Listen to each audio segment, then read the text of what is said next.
Ix-xogħol fil-privat imħallas minn fondi pubbliċi f'Għawdex baqa' għaddej sa qabel l-elezzjoni ġenerali tal-2013. Dettalji dwar dan tom l-Ispettur Ina Abdilla li xehed fil-każ kontra Tony De Bono, ir-raġel tal-eks Ministru Giovanna De Bono. Dan f'seduta li bdiet fit-3 ta' wara nofsinhar, wara li tim tal-prosekuzzjoni wasal mobbi b'kaxxa mimlija dokumenti. Fil-fatt, f'seduta ta' diversi sigħat, il-prosekuzzjoni ma waqfitx tippreżenta dokument wara ieħor bħala prova. Quddiem il-Maġistrat Neville Camilleri, l-Ispettur Abdilla fisser kif il-Pulizija bdiet investiga fit-8 ta' Marzu li għadda, dan wara li l-każ ħareġ fil-midja.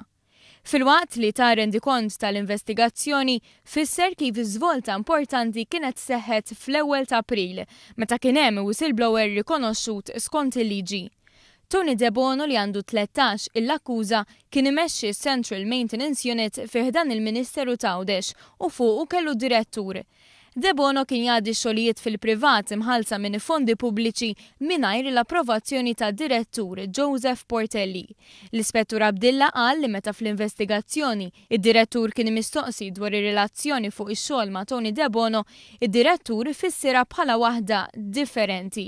Dan għaliex il-mara ta' Tony De Bono, jiġifieri Giovanna De Bono, kienet ukoll il-boss tiegħu.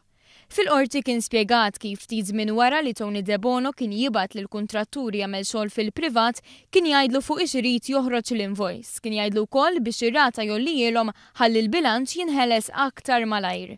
Id-dettalji kien jagħtihomlu bil-miktub biex imbagħad joħroġ l-invoice falsa.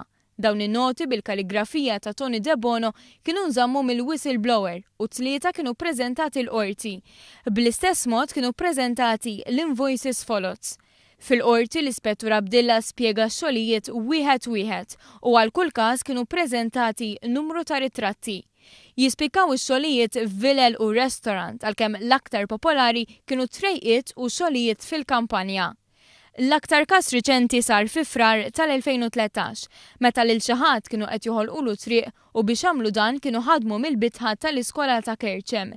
Dan ix-xogħol waqaf wara Marzu tal-2013. Fil-qorti kien ikkonfermat kif l-iskema kienet ilha għaddejja minn ftit qabel l-2006 u kien tax-xogħlijiet li saru lejn l-aħħar il-whistleblower kien għadu ma tħallax it-total ta' 50,000 euro. Fix-xhieda tiegħu l-Ispettur Abdilla qal li kien hemm ingawda mix-xogħlijiet li tul l-investigazzjoni ikkonferma li sar xogħol għandhom wara li kellmu lil Tony De Bono.